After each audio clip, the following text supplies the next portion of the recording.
In the 16th century in India, also in the 16th century in Guadeloupe, Mexico, 1830 in France, 1846 also in France, La Salette, Knock in Ireland in 1879. So May 13th, Lucia, Francisco and Jacinta were guarding their ship,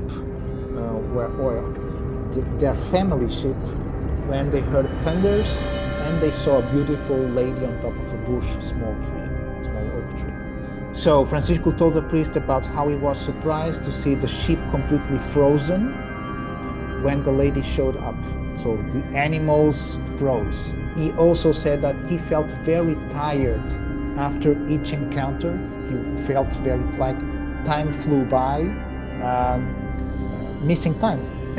They all refer that the lady would come down through a stair of light and would go up in the same way, right? Like a projection. After May, so there were apparitions starting in May, June, July, August, September, October, November, October. In August, September, and October, witnesses report seeing various strange objects, like luminous shaped objects that flew smoothly but fast, luminous globes spinning in the clouds, presenting several colors, flying hats, and people felt the heat, felt the buzzing sound. It was a strange sun, flat with a well-defined boundary that looked like a dull silver disc. Gashing cascades of green lights, red, blue, and violet in various shades, which were reflected in the soil, trees, bushes, and the birds. So it came from behind the clouds, spinning, and it performed a flyby. And some people said they could see some entities inside. A few cars that were there were reports that mechanical failures, windshields that were suddenly shattered, sudden combustion of gasoline, hoods of cars ripped out. Killings and skin burns were also reported. Many witnesses saying it was a marvelous but very frightening event. People heard the buzzing sound and saw a rain of small flowers, like the angel hair. Angel hair, yeah. And they also witnessed the effects. So in each witness, they saw heat, drying of clothes and soil, physiological effects. People are looking this way, and here something is also projecting some rays, some sort of rays of light. Even Lucia never said it was the Virgin Mary. Yeah. Never. See here? Yes. This is a drawing, an adaptation from the description made by the children. The description of the entity is more or less like this.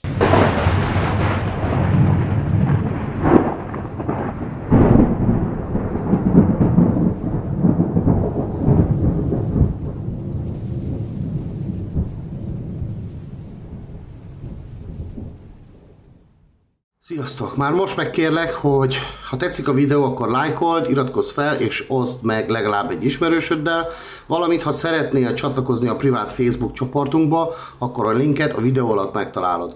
Ha pedig szeretnéd támogatni a munkámat, akkor nézz szét az új online boltban, ahol ha bármit veszel, abból 25%-ot ledobnak nekem, és ez számodra sem kidobott pénz, mert nem csak egyedi prémium minőségű UFO-s cuccod lesz, de szponzorálod a csatornát és a munkásságomat is. Persze, ha nem veszel semmit, az interjúk és dokumentumfilmek így is úgy is érkeznek folyamatosan. Mivel Francisco az interjú elején már részletesen beszél arról, hogy jelenleg milyen szervezetek munkájában vesz részt, most inkább azokra a dolgokra térnék ki, amelyeket nem hallunk majd tőle az interjú során. Francisco 1973-ban született, és már egészen fiatal korától mélyen érdekelte az a lehetőség, hogy más bolygókon is létezhet intelligens élet. Az évek során több konferenciát is szervezett a Fernando Pessoa Egyetemen, ahol olyan nemzetközi előadók is felléptek, mint Paula Harris, Richard Dolan vagy Stephen Bassett. Előadóként számos nemzetközi UFO konferencián is részt vett, többek között Brazíliában, Csehországban, Dániában, Németországban, San Marinóban, Spanyolországban és az Egyesült Királyságban. Szerepelt több televíziós dokumentumfilmben is, amelyeket Portugáliában forgattak, például a National Geographic Channel, UFO Europe és Planet UFO című sorozataiban, valamint a History Channel Extraterrestres, tehát Extraterrestrial, gondolom, tehát földön kívüliek című sorozatának első, második és harmadik évadában. Emellett gyakori vendég portugál hírműsorokban, rádiós beszélgetésekben és alkalmi közreműködője az Egyesült Királyságban megjelenő UFO Truth magazinnak is. Mindezeknek köszönhetően mára Portugália egyik legismertebb UFO-kutatója és a Fatimai jelenség egyik legismertebb szakértője is lett. A híres Fatimai napcsodát, vagy ahogy magyarul is nevezik, a rózsafüzér királynője jelenést a Vatikán klasszikus Mária-jelenésként könyvelte el, függetlenül attól, hogy a jelenséget legalább 50 000, de nem több mint 70 000 ember is látta a helyszínen.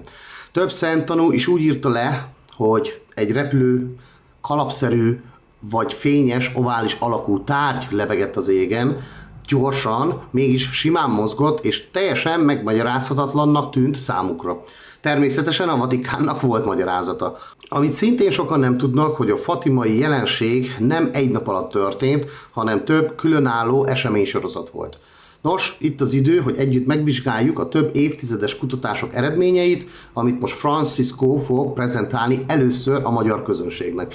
Nézzük meg együtt, mi is történhetett valójában, szóval ha készen állsz, kezdődjön az interjú. All right, I think we are on live. Well, so welcome, Francisco. How are you today? I'm fine, thank you. Thank you for the invitation to be here. It's a pleasure to present this topic to your audience. So yeah, hopefully Yes, we'll thank have you. a good time. Yes, thank you for being here. Before we jump into the Fatima presentation, can you please provide some information about your background and also maybe include the Portuguese ufology? How many cases are you aware of? If there has been any field investigations? Sorry, I'm not trying to, but just to give an overall background for the Hungarian viewers, so they can be aware of your work, please. So I'm part of different organizations. One main organization is CTEC, which is the Center or Transdisciplinary Center for Consciousness Studies from the University Fernando Pessoa here in Portugal, who has the biggest database of Portuguese cases. Since the 70s, this group of researchers and academics made field research, of course. There was a time when it was possible to have a sort of a protocol of cooperation with the Portuguese Air Force, and so we had access to the files. We promote the opening of some military files involving military men, specifically from the Air Force. There were two former chief of staff of the Portuguese Air Force that had their own cases and talked about them openly in public, and did help also to promote or to open those files and talk about them. And they also participated in a few documentaries that we did, not only for the national TV station, but also for the History Channel, the National Geographic. So I did coordinate and participate in those documentaries, and those documentaries were about the most important cases in Portugal. Okay? Mm-hmm. Also, we started the Exopolitics Portugal initiative. So what is exopolitics? So the study of the policies, how will we react, how we will behave, what policies will be implemented to deal with others, potential non-human intelligence and UFOs, etc. So an academic approach to that study, and also the implications that will bring to society. Okay? Mm-hmm. And then we also, more recently, we founded ICER, which is the International Coalition for Extraterrestrial Research, It's an organization that has members from 30 countries. It was registered as a non-profit here in Portugal, and has been working with specifically in terms of preparing for contact. That is the main issue. We have Stellar, which is the International Observatory for Anomalous Phenomena, which has mainly academics from different universities here in Portugal dealing with the subject of UAPs, UFOs. I'm also part of the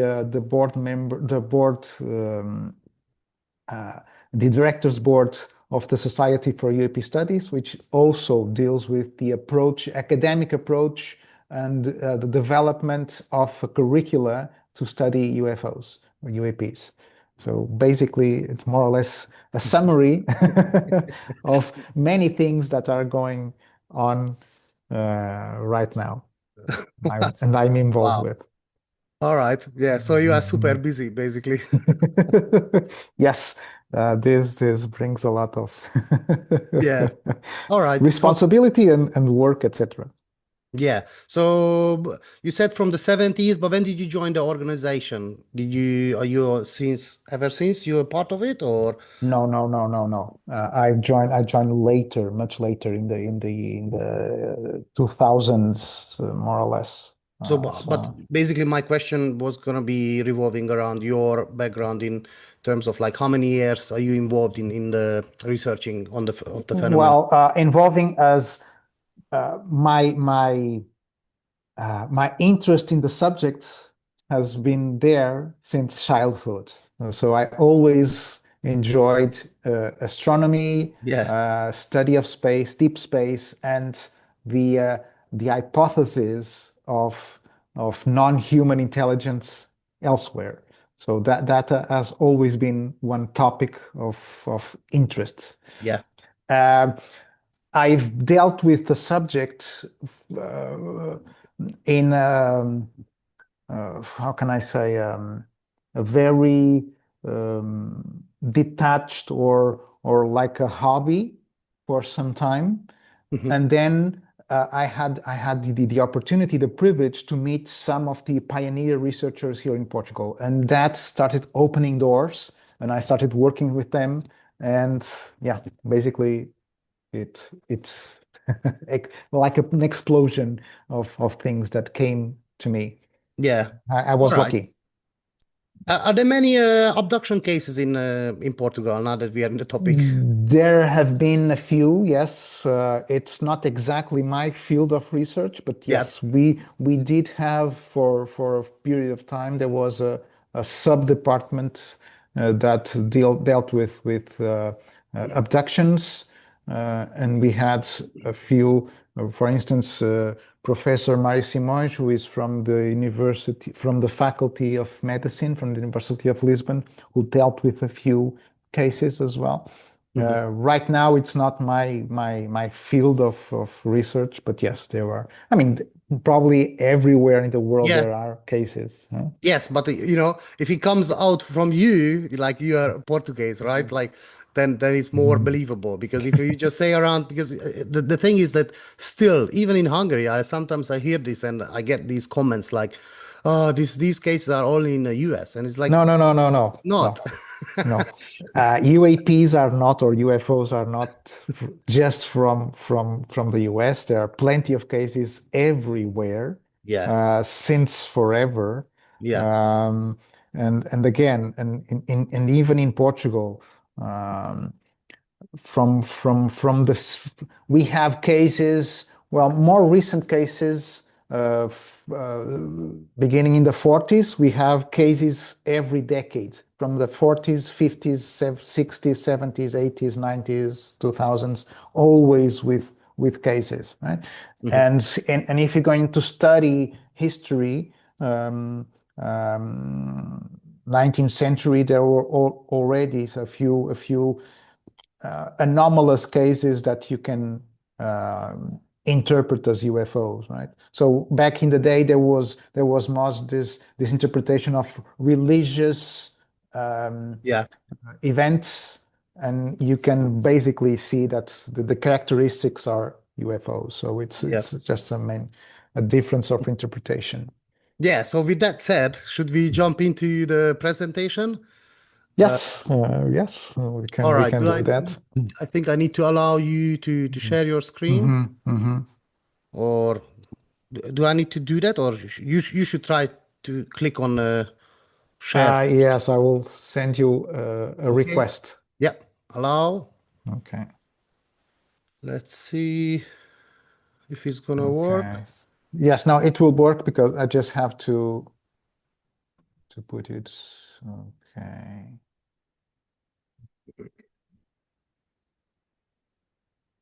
Okay. So I believe you're seeing this, right? Yes. So,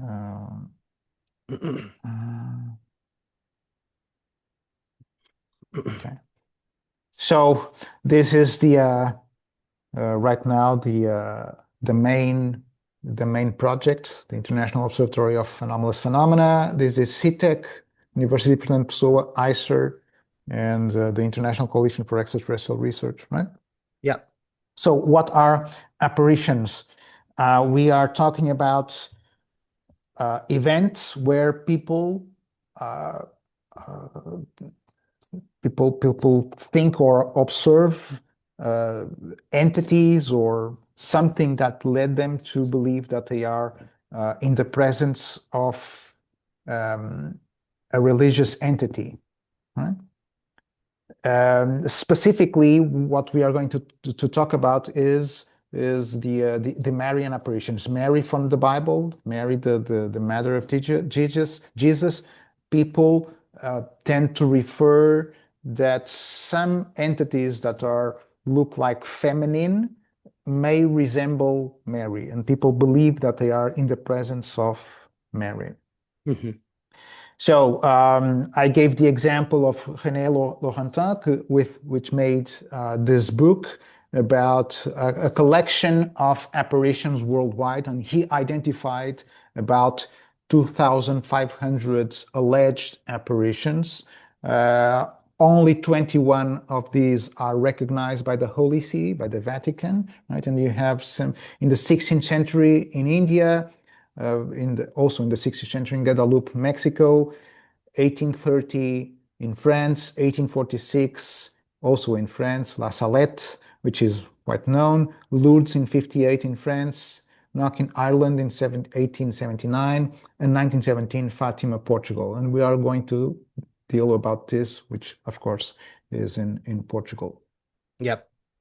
There are several cases that involve the sun, or what people call the miracle of the sun, or the sun having some sort of movement that people believe there was an interference or like a miracle. The sun danced. Right? That was be impossible, of course, but we have here several cases. Even in Portugal, besides Fatima, there are at least 2 other cases where people coined the term dancing sun. Okay? So in 2024, we had... By the way, sorry, I've ordered the book. I just haven't received it yet. I managed to find it on, I think, from Amazon, UK. From Germany, I couldn't. And on eBay was like super expensive, like $140 or $150. I managed imagine. to find it on in the UK Amazon market, but it's only coming on the 26th, unfortunately. So, but yes. Just to say that René Laurentin is a theologian. He's a Christian and theologian. Okay.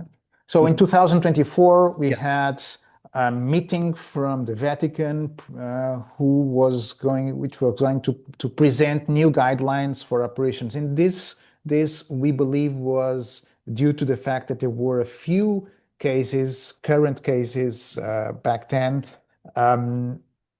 specifically in South America, where there were a set of apparitions, and people were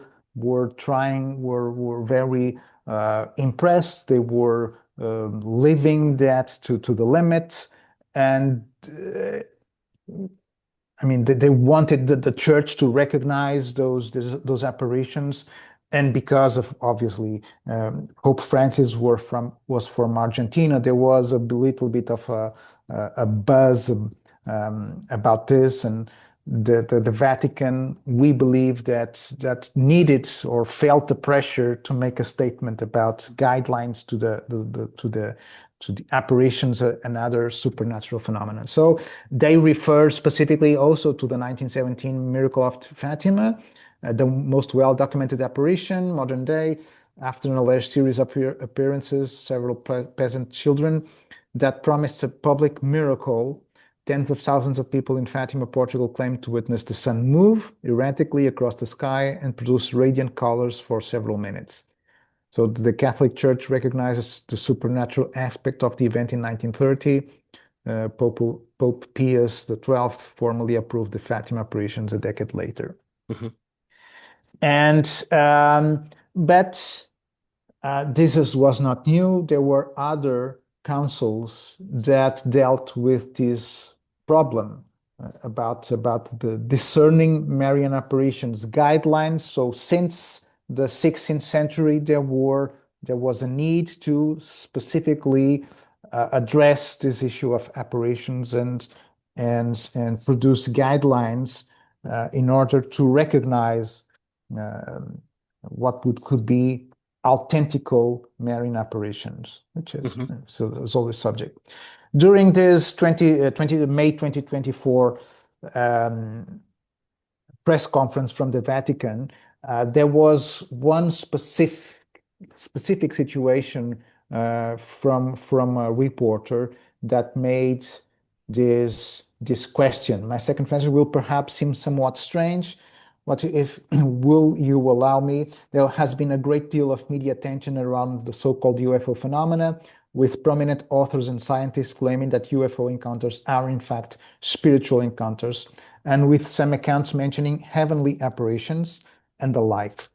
Some have suggested that this new document provides norms also for evaluating these experiences. Your Eminence, can you confirm that this is or is not the case, also to avoid what often happens with these topics on social media? And the reply was, this cardinal was very interesting. On UFOs, we are truly not specialists. We cannot intervene.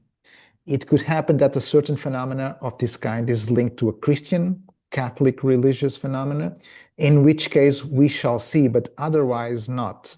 This could also happen in other religions. It's not our task, and outside the faith, certainly even less so. So it's interesting. They acknowledge that they are not the authority to deal with UFOs.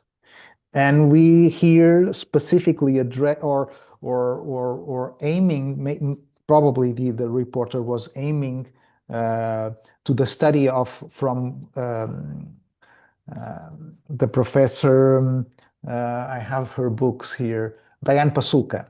Diana Pasuka, yes. Diana Pasuka has been dealing with uncovering ancient stories, angels or apparitions of angels that nowadays, through studying those characteristics and the description from the witnesses, it fits specifically with contact scenarios and UFOs, etc. We have indeed, even here in Portugal, for instance, like in the year 312, the Milvian Bridge, when Constantine saw an apparition of a cross that motivated him to motivate their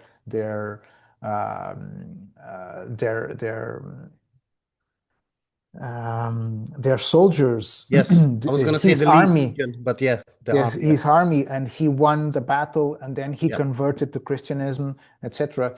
We here in Portugal also have in 1139 a battle in which our first king also saw a cross in the sky and felt motivated and won a battle although he was in a far less number of military men. So that was our miracle as well, similar to the one.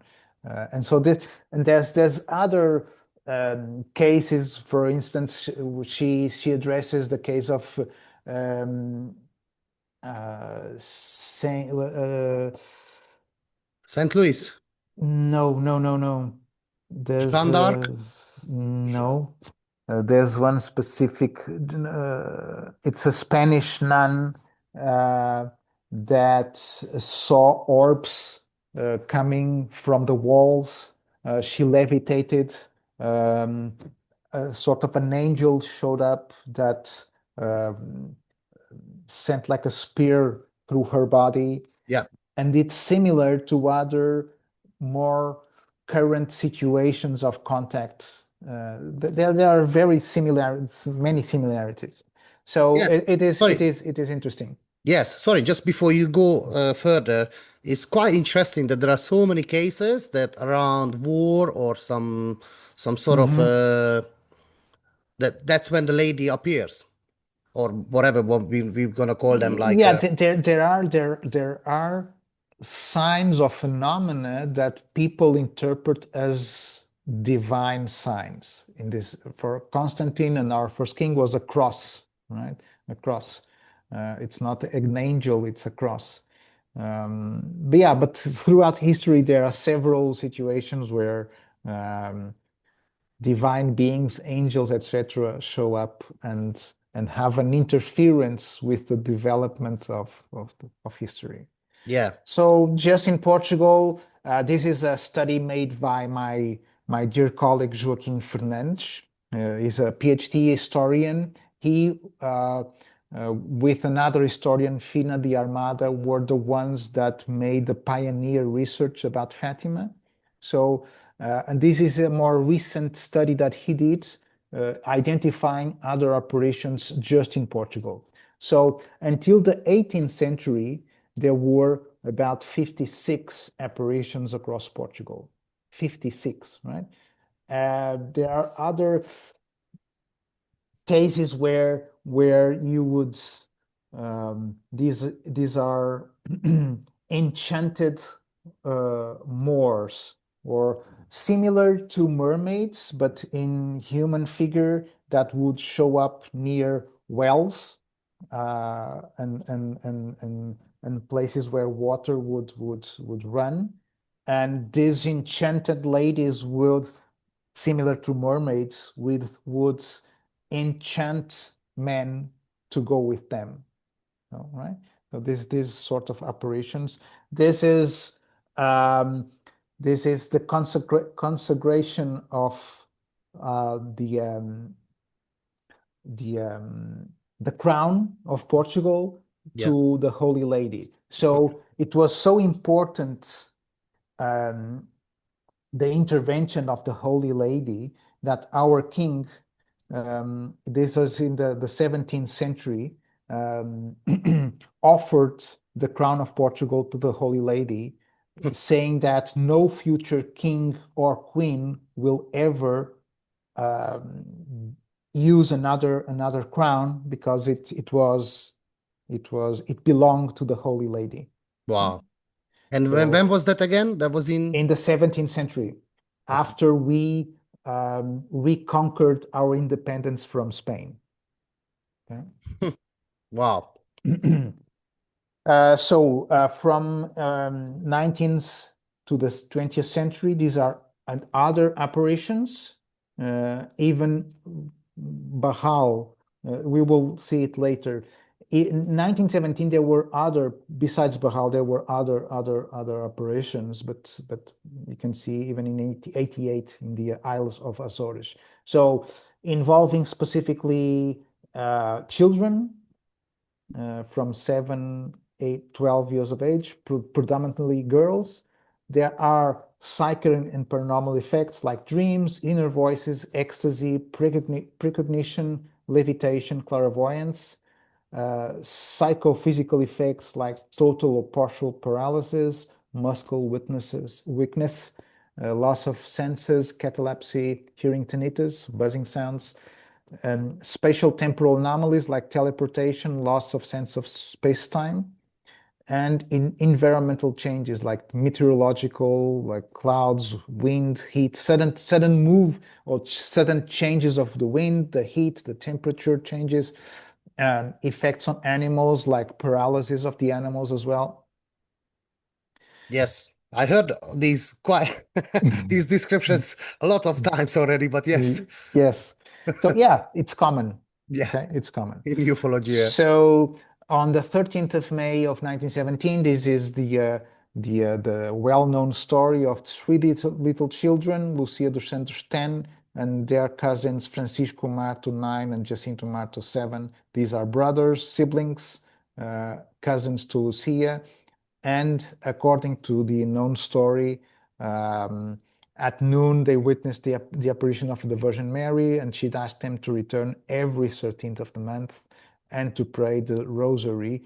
And it also told them that in the end, it would tell them who or it would perform a miracle and give the reason for the coming.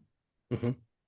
So on October 13th, about 50 to 70,000 people, they were there expecting to see the miracle. The sun danced above the people's heads, and healings were reported. These are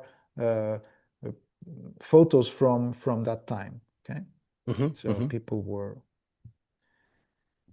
Years later, when Lucia wrote her memories, she reported that the Virgin Mary had told them three secrets. Two of them were revealed in 41, and the third was written in 44 by the request of the Bishop of Leiria, revealed in 2000.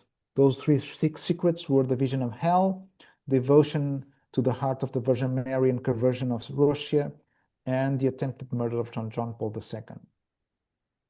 So the vision of hell was later interpreted as World War II and the deployment of nuclear weapons.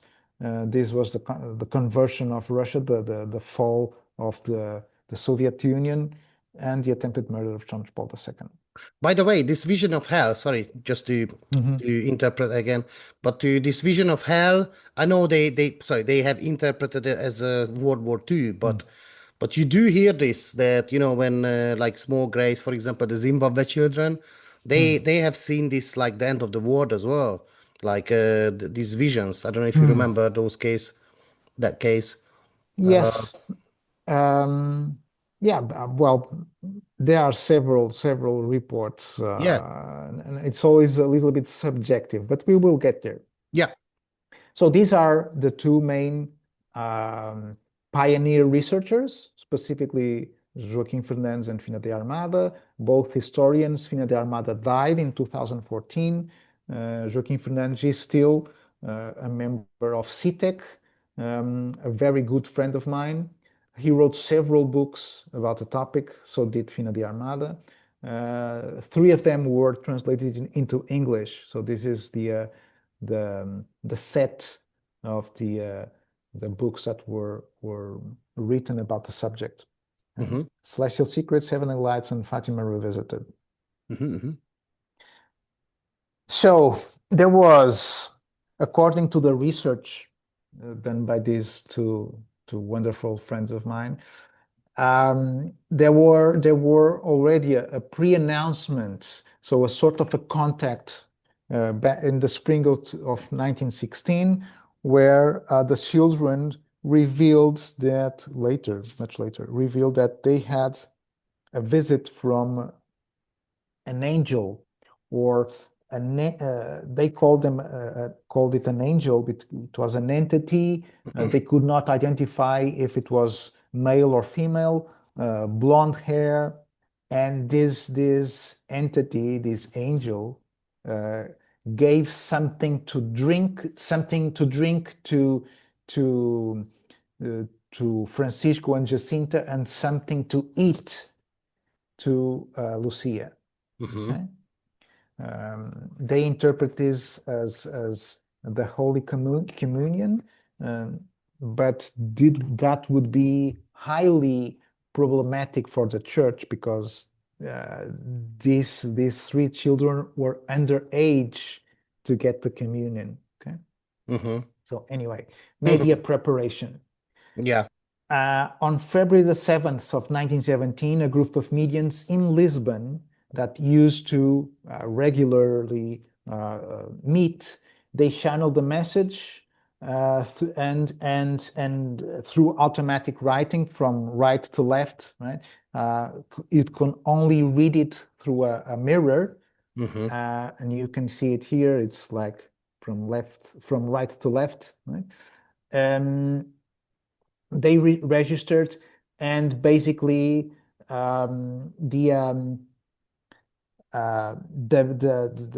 this message that they interpret as something related to the end of World War I, it said that the morning star will guide the way, and it is signed Stella Matutina. Stella Matutina is the morning star. Venus, maybe? Okay.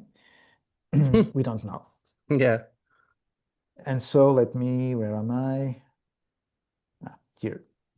And so on March 10th, a month later, they felt the need to publish this on the newspaper. And so in the message, this message also, there was a number, which is this number 135917. So 13th of May, 1917. Right? On May 11th, this is March, May 11th, there was another psychic that published also a channeled message that he had received. In the same way, it was participated to the spirits in several spiritual groups that the 13th of the month will be of huge impact to the war and will impress or have a big effect on everyone. So this group was in Lisbon. This group, this man, it was only a man, was in Oporto, where I live. They did not have contact with each other. These are independent witnesses. He didn't know about this. So remember, back in 1917, communication was not like it is today. Yeah. Like immediate internet, radio, etc. Back then, there was radio was only in the big cities. There was no television, of course, and the newspapers also only in specifically in big cities, and most population was uneducated. So this other man was also channeling, or yes, he channeled the message also from a state of altered state of consciousness. He received something, and these people. So was it more like a download? Yes, like a download, channeled download. Okay, so these people they paid from their own pocket to be published on the major newspaper in Lisbon. This man sent the message to different newspapers, and 3 newspapers published this in front page. So they thought it was something impactful. Okay, but they again. War and spiritism. So they thought it was connected with the end of the war, World War I. Okay. So on May 10th in Barral, which is north of Portugal, there's at 8 a.m. Severino Alves, who was 10 years old, heard the thunder and saw what he interpreted as a beautiful lady who asked him also to pray and sing to the star of the sky. The morning star again. And it has no, this is a very isolated place. 400 kilometers north almost of Fatima. Uh-huh. No possible relation. And there was a newspaper that later also published this report. Uh-huh. Interesting. So May 13th, Lucia, Francisco, and Jacinta were guarding their ship, their family ship, when they heard thunders and they saw a beautiful lady on top of a bush, a small oak tree.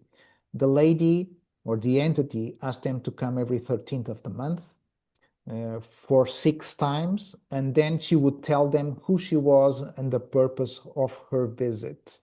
She also demanded that they learn to read, so they were uneducated, and learning how to read is the basics of knowledge, right? You can learn more and you can self-improve reading information.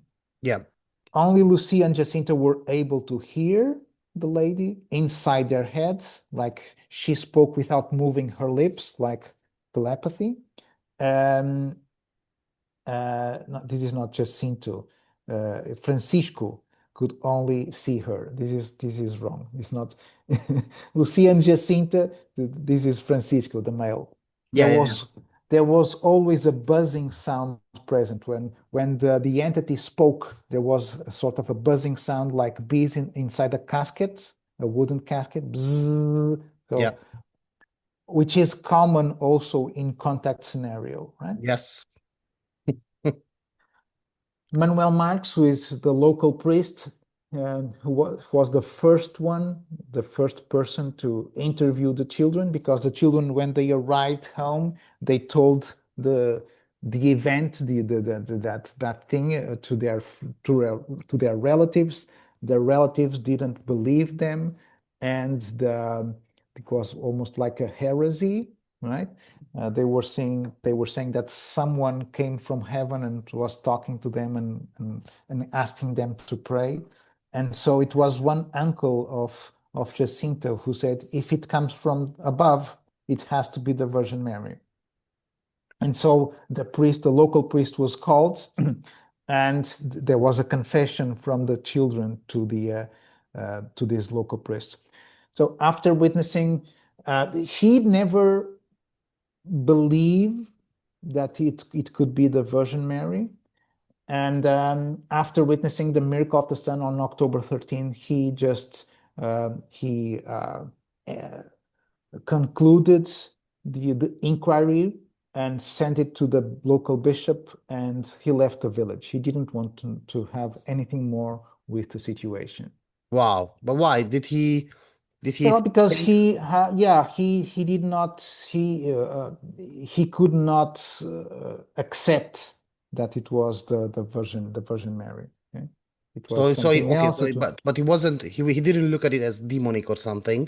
Just No, I don't think so. No. okay, No. so he just didn't believe it. Wow. Yes, he didn't. But he saw it. He saw He didn't see the Virgin Mary or the entity. No. yeah, but he's seen the miracle of the sun, the last He one. saw something extraordinary. Yes. Uh-huh. Yeah. Okay. So Francisco told the priest about how he was surprised to see the ship completely frozen when the lady showed up. So the animals froze, right? That was, for him, it was the most impactful thing, was seeing the ship completely frozen. He also said that he felt very tired after each encounter. He felt very, like, time flew by, missing time. Missing time, Missing yes, time, abduction cases many times after they have this tiredness and Tiredness. exhausted. Yeah. They all refer that the lady would come down through a stair of light and would go up in the same way, right? Like a projection. Right? A beam of And light. Jacinta even said that when the lady reached the cloud that transported the lady, there were sort of doors that would close, almost hitting the lady's feet. Okay. Other witnesses said that there was some kind of a luminous cone that involved the shepherds with an estimate 3 meters at its base. Oops, sorry. And the bush would also look damaged after the apparition. So these small leaves would look like damaged, like something was on top of it. Right? So people that surrounded the children didn't see the entity, but saw the other phenomena, saw the cone of light as well, okay, and heard the buzzing sound. So after May, so there were apparitions starting in May, June, July, August, September, October, November, October, ended in October. Yes. But every time, because of the word of mouth, more people came, wanted to see something, wanted to see the miracle, wanting to be close to the children. So here it is, May, June, July. On the 13th of August, the children were not there. They were taken by the priest, by the local bishop as well, for an inquiry. But still, people that were there, they said that around noon they were waiting for the lady to come, and lightning struck, and the lady appeared.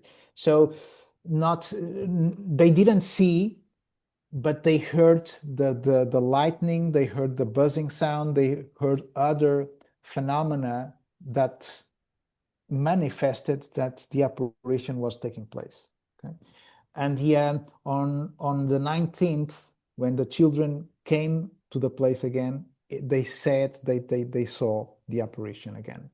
So 13th of October, 13th of September and October. In August, September, and October, witnesses report seeing various strange objects, like luminous shaped objects that flew smoothly but fast, luminous globes spinning in the clouds, presenting several colors, flying hats. So people, what is a flying hat, right? People never had seen airplanes or UFOs or whatever, but they were expressing what the reality they were seeing. Right? Yeah. Flying crosses, things they said they could not explain or understand. On each apparition day, the sign most noticed by the witness was always, without a doubt, the noticeable decrease in sunlight. Like there was some sort of a dim of the surrounding light. The light was dimmer. Okay. Like preparing a set for the theater. Okay. October 13th, more than 50,000 people attended, expecting to witness what they believed would be a revelation or a miracle. It had been raining all night and morning. People were completely wet. People were like this, and also with umbrellas, right? You can see here the umbrellas. Okay? Yes. And so at noon, according to one reporter of the newspaper O Século, the sun danced. So the sun came from behind the clouds and performed what they call the miracle, a flyby above people's heads, and people felt the heat, felt the buzzing sound. See that at noon, the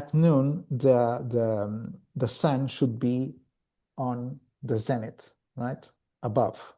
But what you see here is people looking in this direction. To the side. So not here above, but in this direction.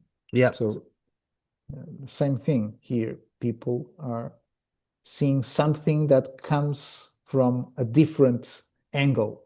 Yes. And so, according to witnesses, there were different people there, lay people and highly educated people, like this medical doctor. It was a strange sun, flat with a well-defined boundary that looked like a dull silver disc. Joé Prince de Almeida, a lawyer, it started turning sharply on itself. Its edges became scarlet and slid like a whirlwind, spreading flames of fire. Gashing cascades of green lights, red, blue, and violet in various shades, which were reflected in the soil, trees, bushes, and the clothes. So it came from behind the clouds, spinning, and it performed a flyby, right? fly by above people's heads. It's a UFO. And some people said they could see some entities inside, which people said it could be the Holy Family, Joseph, Mary, and the little Jesus. Interesting. So my colleagues, so it had been raining. Several people reported their clothes dried. The soil below them as well dried. The few cars that were there were reports that mechanical failures, windshields that were suddenly shattered, sudden combustion of gasoline, hoods of cars ripped out. Killings and skin burns were also reported. Many witnesses saying it was a marvelous but very frightening event. People heard a buzzing sound and saw a rain of small flowers, like the angel hair. Angel hair, yeah. You hear that? So this is the reconstruction of the passage of the dancing sun. So Yeah. my colleagues were able to pinpoint several witnesses according to the witness reports from the National Archives, and they also witnessed the effects. So in each witness, they saw heat, drying of clothes and soil, physiological effects. Okay, so this was all a very thorough investigation. So something physical was there with consequences, right? Yeah. And probably there was some kind of microwave in order to, because of the buzzing sound, and in order to get not only the clothes but also the soil dry, there was some kind of microwave effect here. Yes. This is my colleague and friend José Machado, who made a study about the glass plates. So this was a photographer, a well-known photographer also from the royal family, and every big event he was there. And maybe, so he thought maybe this guy was also present in Fatima. Why not? And so through a set of coincidences, it doesn't matter right now, he was able to find a suitcase with a set of photographs. And this is, I mean, you have to understand that back then, the machines were not just press, right? You have to wait for the right moment to capture the full light and then take the photo. So it took time to take a picture, and through that time, everything could happen, right? So still, he was able to get a set of photos. You can see here that people are looking this way, and here something is also projecting some rays, some sort of rays of light. You can see, right? So there were several photos with strange things that if the sun was, it was noon, it was not here, or no, the sun was here definitely. Something, what was here, that people were all looking at this place, right? And this picture was published on Time magazine in 1953, but it is not from Fatima. It is a well-known photograph, but it was identified to have been taken in 1925 in Torres Vedras, which is a few kilometers from Fatima. So this is not from 1917, but it was promoted as being a photo from the 1970s. I understand. So this is Fatima. See, is an amazing place. You feel the energy. This is the place where the apparition took place originally. So there's a small chapel that was built, and it's still there, where the bush was with the apparition. This is, I think, in 2017 with the 100th anniversary of the apparitions. 1 million people were there. So it's a fantastic place to visit. You feel the energy. Something is there indeed. And just for the message of peace it is, I mean, it's fabulous, right? Yes, They gather people I'm planning there. to visit. Yeah, it's amazing. Yeah. So Boguslav Lipinski, a Polish biochemist, researcher at the research laboratory in Cambridge and at Harvard Medical School, he also developed a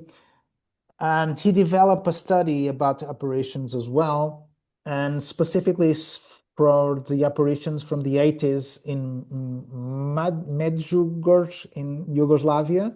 Yes.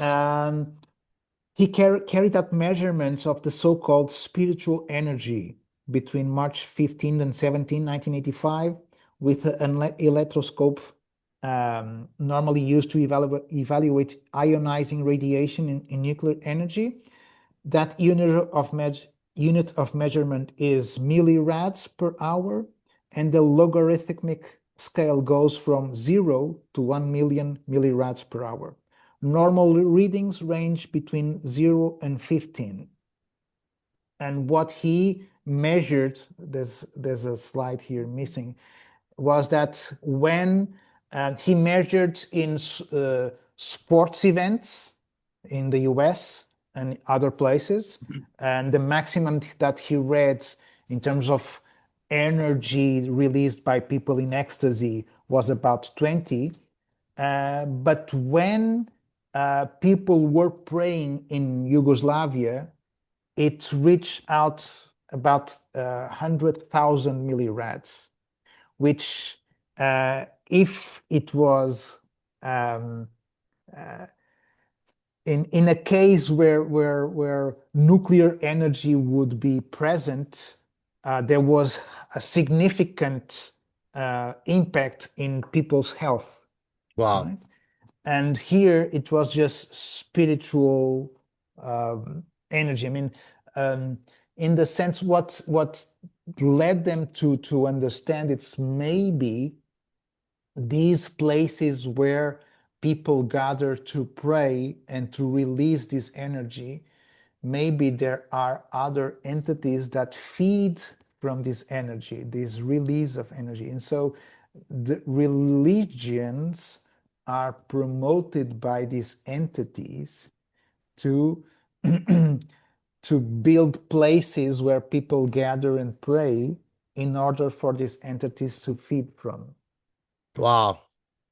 It's an hypothesis. I Yes, don't but know. it can make sense. It can make sense, yes. Yes. So here, is Fina D'Armada, some members of the group of CTEC. This was a couple of months before she died in 2000. So this is in 2000, the fall of 2013. She died on March 2014. This was a dinner that we promoted to honor her work, and this is Joaquim Fernandes. This was specifically when we were filming for the History Channel. Yeah. Raul Brengel here, also a PhD in several areas. He also participated in this thorough research about Fatima, and etc. And so, thank you. I hope it was not that boring. I know that No. my English is not perfect, and It's perfect. but yeah, this is just a summary for people not to fall asleep. No, that's fine. That's fine. It's very good. Thank you very much. Mm. All right. So now I'm just thinking. So the lady, she told the children that she's going to be telling them the secrets. Okay. So the secrets. Yeah. About the secret. Yeah. Maybe the secret was indeed something that was not told. The entity told them that it would clarify who it was and why the reason to come. Yes. But it never told them that, right? About the three secrets The thing is that the first confessions from 1917 to the local priest, there is no mention of secrets. Okay, much later, in late 20s, so many years after two of the children had already died, Lucia had been taken to and sent to a Jesuit monastery where she was forbidden to talk with anyone. And through that indoctrination, she wrote memories where she eventually told about a secret, then a second secret, then a third secret. So it was a buildup. And so we think, at least some of us think, that there was no secrets. It was a build-up, a made-up story. Because again, on the first confessions, there's no mention to secrets.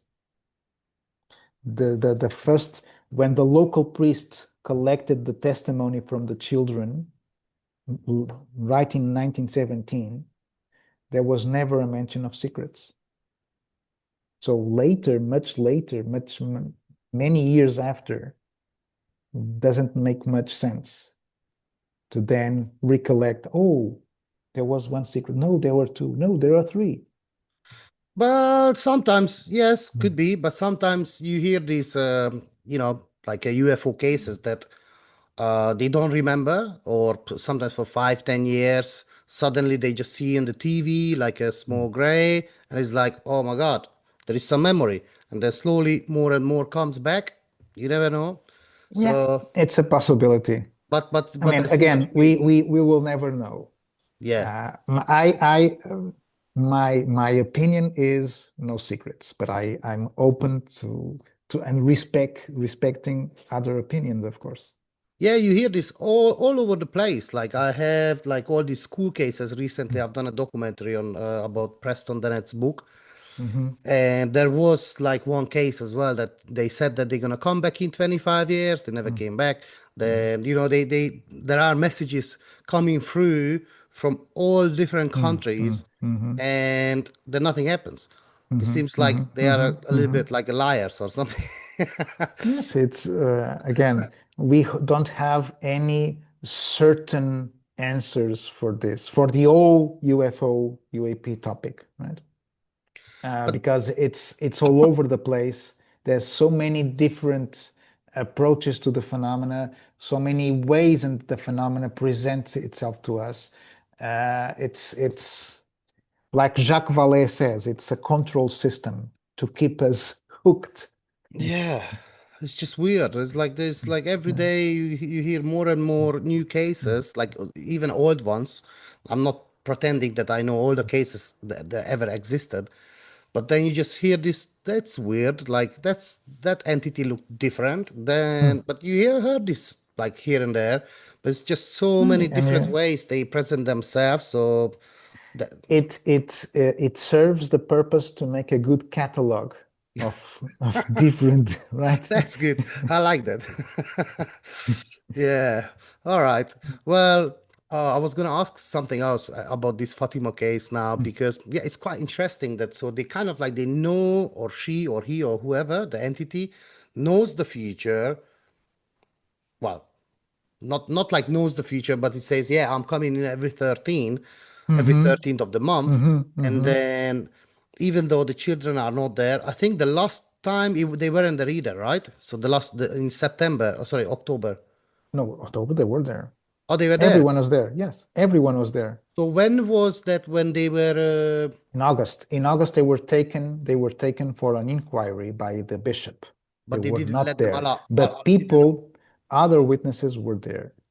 They okay. didn't see the entity, but they saw all the other phenomena happening. And the children, they didn't see the entity on the last time either, right? Or did they see the No, no, no, no, entity? no. Yes, they did. They They they did. saw the They entity did. and They the kind saw of the like the entity. Yes, UFO as well. and then the UFO. Yeah. All right. Wow. Okay. Yeah. Yeah. I'm waiting for the book as well, you know, because I read some, did you read the book from René, is it René Lombard? Uh, yes, parts of it, yes, yes, of Yeah. course. Was he French or Yes, yes, I believe so. French theologian, yes, uh-huh, French theologian. yeah, because just read some reviews that basically he has collected all these similar cases Yeah. when a lady or Virgin Mary appeared, and Mm. many times she told messages. So all the messages are there. So Yes, yes, yes, yes, yes. Well, I- the thing that is again, there's just in Portugal, right? 56 apparitions, right? What makes Fatima different is the time period. It's 6 months of apparitions yeah, with many other phenomena, right? Attached. You have the orbs, you have the precognition, you have the spiritists channeling the message. yeah. You have, well, it's more than 6 months in reality because it starts in February with the channeled message until So October, 16, right? yeah, a year before. Yeah, yeah, yeah. 8 months before. 8 months before.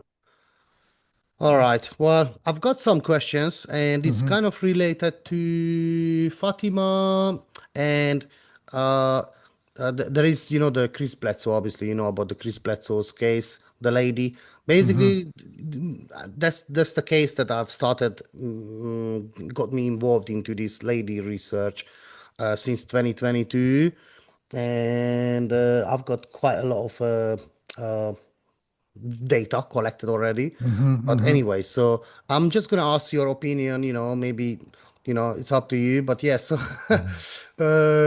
so okay, so I've got something. The first question I would like to ask, so during the Fatima operations, so several witnesses reported a temporary pause in time or unusual stillness. Have you came across similar elements like common in UFO close encounter reports in other operations amongst the other cases that you have studied, like missing time, electromagnetic interference, like you said, the cars didn't work, or physical effects on witnesses like radiation symptoms, telepathic communications. So if so, can you list a few of these cases, please? Well, there's plenty of cases worldwide with similar situations. One thing that I have to clarify in Fatima, it's only the three children that report the meeting or the stop of time, Yeah. right? And not other witnesses. Other witnesses report the buzzing sound, yes, the feeling of heat, but not the missing time or time stopping. Mhm, Um, we have in Portugal other cases that where you can not the missing time. Yes, when you have situations of abductions, there are two or three that report missing time, of course. Um, there's one specific. It was a guard from a military base in the Azores in '68. He reported missing time. He reported the interference in the electrical system of the base. um, he saw an object with beings inside, and he collapsed. And so there was also missing time. He didn't know what happened. mhm. Um, he was interviewed. This I think this case went to the Blue Book, and he was also um, um, questioned in the US. He was sent to the US for questioning. Um, Hmm. there were other cases where, like in 1977, where a pilot was performing a flying test, flying maneuver, and suddenly an object shows up in front, a round-shaped object shows in front of his airplane and disappears. and the instrumentation of the airplane went all berserk, and and not only that, his plane started falling, lost of sustainability, and started falling like a dead leaf. And he managed to recover the airplane. And when he tried to return to the base, that's when he saw that all instruments were not working well.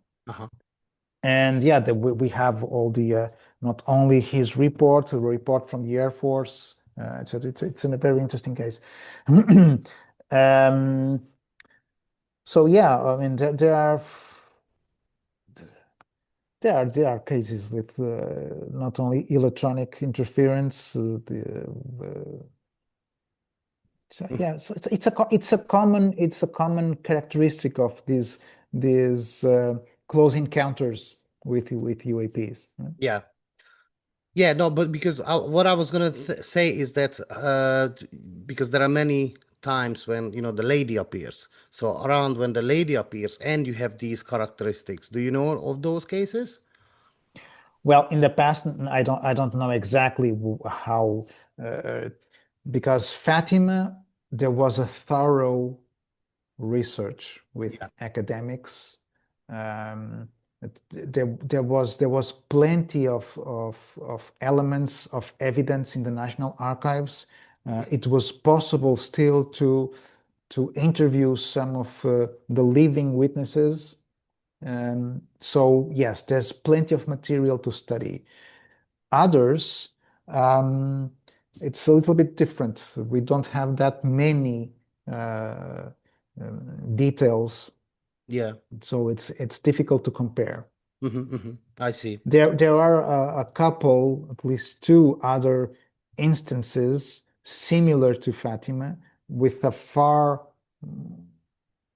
in terms of time period, it's far shorter, but there's also like a dancing sun. There's also a sort of a message involving children. So yeah, there are similarities, but we don't have those many details as in Fatima. I see what you mean. Okay, thank you. Let's see. So Chris Bledsoe reports telepathic communication during the contact with the lady. She told him that. Now this is an interesting one. I don't know.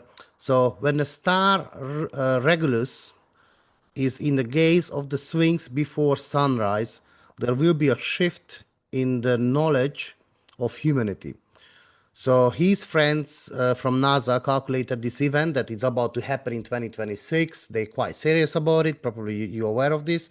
And so what's your take on that, please, according to your research? So this message. I don't have any opinion because it's a very personal and subjective experience from Chris Bledsoe.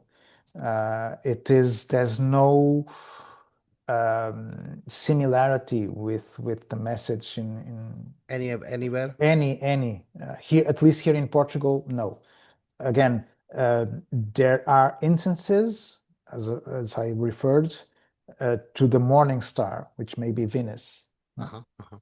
No more, not much more than that. Yeah, I'm still doing some research on that. I was like, I'm gonna ask you, see if you're aware of anything. Yeah, but again, we don't know if it's the same entity. It's gonna be one of my questions, actually. What do you think? Because the lady appears everywhere. Is it the same entity? We don't know. Yeah, how can we be sure? We don't know. Yeah, because here now we call it in Hungarian it's called Rózsa Füzér királynője. So it's like the queen of the rosemary kind of, yeah. But so I looked it up because I was like, how am I supposed to translate this to Hungarian? It's like the queen of the rosemary. It's like, okay, but then you search for it, they say, oh well, it was a Virgin Mary, but then the children never said that, so I think it was which was it was one. Right? It was a relative. Even Lucia never said it was the Virgin Mary. Yeah. Never until she died. Well, it's complicated, but yes, she never said it was the Virgin Mary. I was here. Let me. So let me see if I can. What happened? Yeah.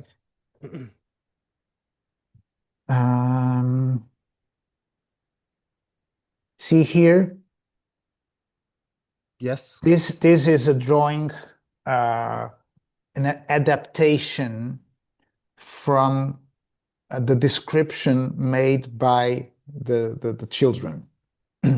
What is written in the testimony, in those written testimonies from 1917, where there is no mention of secrets, the description of the entity is more or less like this. This is a drawing. The first drawing was made by the husband of Fina D'Armada, a professor of arts. And you can see it has no resemblance. So forget this, okay? But it has no resemblance of any Christian figure, right? No, that doesn't look like Anything, right? Wow. Holding a ball of light at its chest, right? I have to read this book. I don't have these Yeah. books yet. So yeah, it's again, It doesn't look like the Virgin Mary. no, But the basic, the Vatican registered it as a Virgin Mary of course, apparition. of course. All right. You have to take into account that when these apparitions took place, in the same way that every month more and more people were coming to see the miracle and to see, after October, people kept coming and coming and coming, and they gathered money to build the first chapel, and there was a movement, a big movement, and the church needed to do something. So it was compelled, it was almost obligated to have some control of the narrative, because I mean, 50 to 70,000 people attending that event on October led to more and more people in the years after. And so, yes, and you also have to understand that Portugal was founded in 1143. It remained a monarchy until 1910, when there was a coup.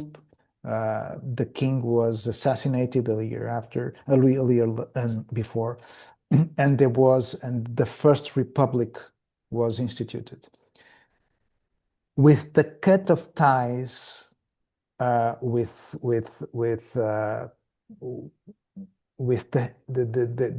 the history before the republic, there was a big liberal movement that wanted to cut ties with the church, everything. So the church had lost complete influence in society, at least officially. And so Fatima was also a way to regain some of that control. Right? There was, in that period, there was a fight between the liberals to abolish the Catholic Church, to abolish all the education in schools.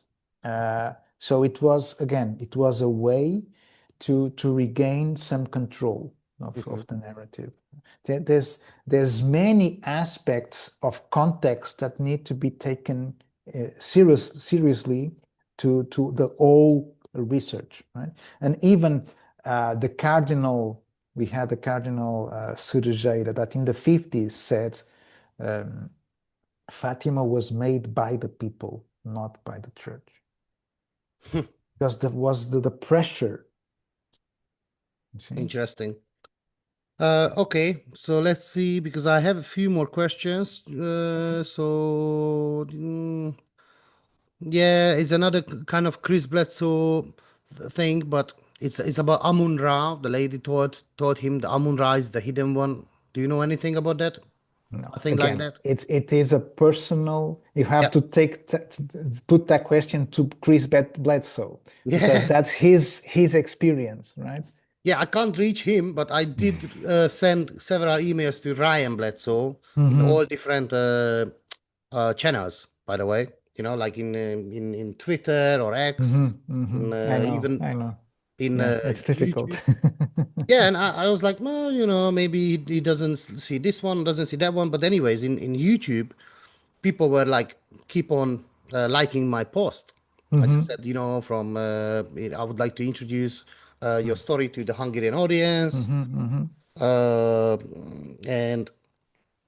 and someone was replying like, "Oh yeah, I'm trying to reach to Chris because my niece is in a emergency room or something, and she's in really bad state. Hopefully they can do like a pray for me." And I was like, "Oh yes, just remember because he has this healing ability."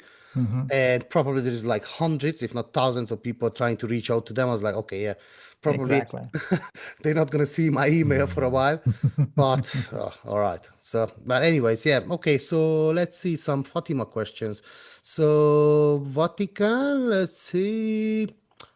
Uh,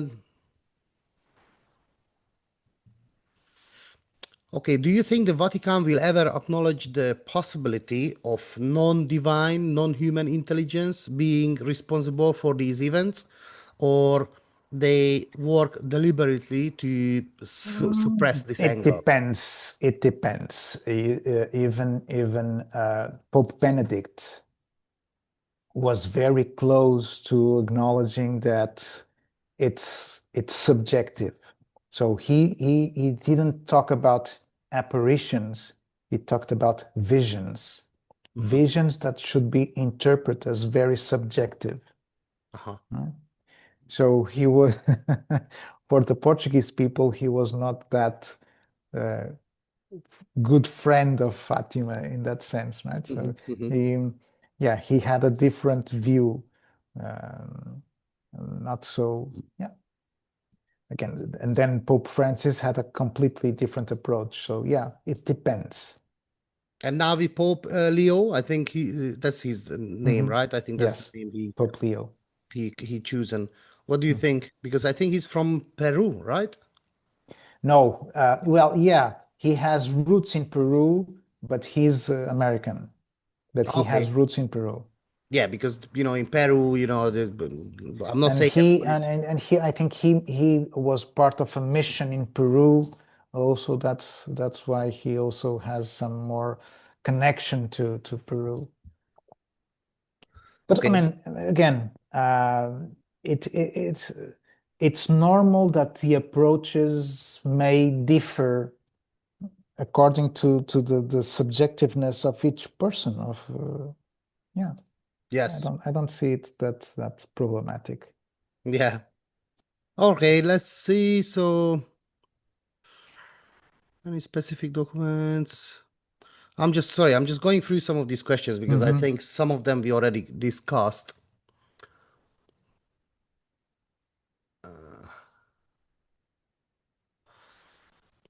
All right, so now with this feminine, so what role do you think this recurring feminine presence plays in human history? Is she a teacher, a messenger, a protector, or something else entirely? Could be a mix of several things. The eternal feminine spirit. Is it from Gaia? Um, I don't know. I don't know. Have enough. Um, we can only speculate. Yes, Can only speculate. Why always feminine? Why the connection to the morning star? Yeah, it makes us think, but we cannot. It's difficult to reach a conclusion.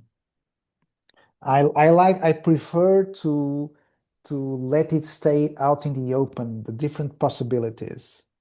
It's not my role to get the right answer. I'm trying to study and collect the data, knowing that people much more knowledgeable than I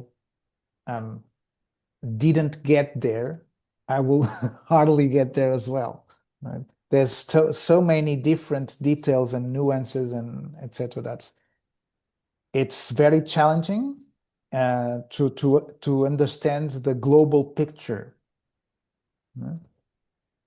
Yes, I agree with you. I don't like to speculate either, but sometimes you have no choice. And because you hear these stories and you're thinking, is it maybe because of this, maybe because of that? So you got theories, and sometimes theories help additional research. We can speculate um, with the right details or evidence that we have.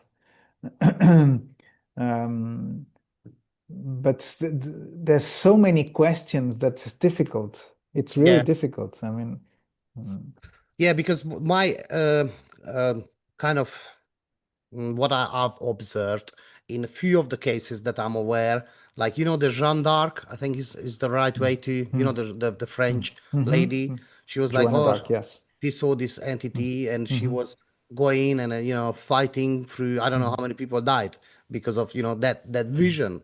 And she who was what, 14 years old child, I think was 14 or 13 years old child. mhm. She managed to go to the king and to make the king believe that yes, her vision is the way of the future of the country. So And in that sense, it played with them. yeah, so It gave it was able to um, to transfer some sort of energy, power, will to do something, to motivate people to do something, yeah, but it played with them. It played with history as well. yeah, Mm. but basically the power it's ended up killing thousands or if not tens of thousands of people, maybe for a better good, maybe not, but it wasn't about peace.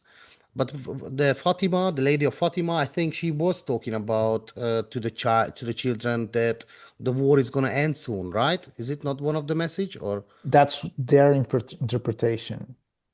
yeah, They asked if the war was going to end. She said yes, which didn't happen. So maybe it was just like to comfort. We don't know. all right, let's see what else I have here. One sec. Hmm. Yeah, I've got a few questions here. This is from some subscribers from Hungary because I mentioned that I'm going to have an Mhm. interview with you. So I told them that if they have any questions, maybe they can write a few. Mm. If do we still have time for that? Yeah, more 10 minutes. Yes. Okay. So yeah, it's gonna be quick. So there is one of them. Are there recurring locations or certain types of or places where encounters with the entity are more likely or tend to happen repeatedly? Well, if I'll show you. Uh, I've showed that in the beginning. See, map of Portugal, north and center, Hmm. right? Is there anything around those places? Do you have anything? Did you guys? Well, we have the common elements are for the operations are presence of water and quartz. Ha, quartz. Yes, interesting. Specifically quartz. You have and in the places or Bahal, for instance, and even Fatima. In Fatima, there are near that place there are many caves with big amounts of quartz. In Bahal, there's big amount of quartz as well, so it's like a conductor. Interesting. Okay. Uh, hmm. Next question from another Hungarian viewer. What are your thoughts on hologram theory? The idea that the operation is projected in a form more acceptable and comprehensive to the human mind, almost like a hologram. Well, one of the hypotheses is that in the case of Fatima, the entity could be like a projection, a hologram. Yeah, Yeah, it's one of the hypotheses. Yes. yeah. I don't want to say against Chris Bledsoe, but for example, another one, he had like this huge bull going through him. Mhm. He would have died already, right? So that's obviously a sort of projection. Yeah. And then he saw this lady again. No one else, not like 50 or 70,000 witnesses here, but yeah, interesting. Okay, so let's see if I have another one. Another question here. This is from again, in the case of the lady, what is the symbolic meaning of the cow horn-shaped line? So there are several cases, not necessarily again the Fatima case, but there seem to be, like I just mentioned, this bullhorn. There are several depictions of the lady in different cultures, that different ladies, goddesses like Isis, Mhm. Hathor, and there's just so many that you have this bull of representing probably perhaps I don't know. What's your take on that? Well, it depends on the era. It depends on the era of bull, right? Mhm. It depends on the era, depends on the civilization. It's the context. So yeah, there's no much more reading than that, I believe. It depends on the context of the living society. Yeah, it makes sense because it's not the only exclusive Mm. kind of like a animal sign or animal No, no, no, no, no, relation. There are no, several no. different ones. Okay, thank you. Uh, why does the interpretation of the lady often carry a strong religious connection? That's about the beliefs of the witnesses, right? In the case of Fatima, um, those children didn't know how to read or write. The only thing that they knew and would do during the day was taking care of the sheep and pray the rosary. And that community was very heavily religious, like most Portugal was. Yeah. And so that was their reality, the way they were living. So the interpretation would always have to be according to the things that they were used to and according to their daily lives. And the entity spoke to their um,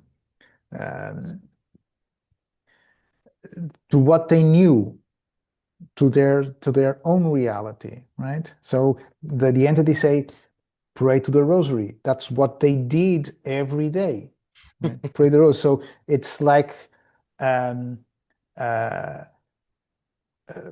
talking about similarities in your daily life to make a connection, an emotional connection. Don't be afraid. It's nothing out of your reality. It's nothing strange. It's Yeah. similar to you. Interesting. Thank you. I think I have one more last one. So in Fatima, the lady spoke about the war coming to an end. Now that Mhm. humanity is playing with nuclear weapons, why doesn't the lady appear in the same undeniable way, witnessed by 50 to 70,000 people as Exactly. she did back then? Good question. Good question. So, what's your answer? No, it's a really good question. Why didn't the lady showed up during World War II, preventing all those deaths, preventing the release of of of of of the atomic bomb? Why didn't it show up in so many other conflicts around the world with so many people suffer, right? Why? Yeah. So, It's not necessarily a lady, again, the Zimbabwe children, but many other times or experiences you hear this, like that we don't take care of the planet, and they go to Zimbabwe telling this to the children, right? Why don't they go to, like, sorry about everyone from Egypt or India, but you can't see the river from all the rubbish that like, why don't they go there and tell them, like, some of these places, I'm not saying Hungary is super clean, it's not, but there are some places are just unbelievable, like really bad. They should go there and talk to them, or but yeah, it doesn't yeah, happen. So it's a mystery. Yeah. it's a lot of mystery here. All right, last question. uh Last question. What are you currently working on, and how can people reach out to you? Well, again, people can reach out to me, and I've showed, let me see if I can show you again.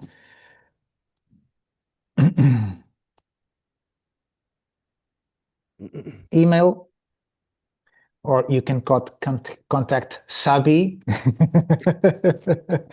like a mediator. Yeah. Current projects, the same. Again, ICER, fulfilling its mission, developing awareness courses, participating in activism situations for the transparency and release of documents. Next Sunday, the 15th, there will be the European UAP Disclosure Summit. If people if people go and search for Ubiquity University, I can send you the link, and you Yes, can please. share with your subscribers. I will be there. Other friends of mine, two of them from ICER as well, and others will be talking about the disclosure movement in Europe. More, and again, we are trying to develop a corpus academicus for the study of UAPs in a scholarly way. Yeah. And yeah, so So are you many. trying to basically reach schools with this topic to? The idea is to get academia involved. So more and more, since 2017, there has been a fading of the stigma associated with UAPs. It's just not about lunatics. There are highly educated people that also like to study UFOs. Yeah.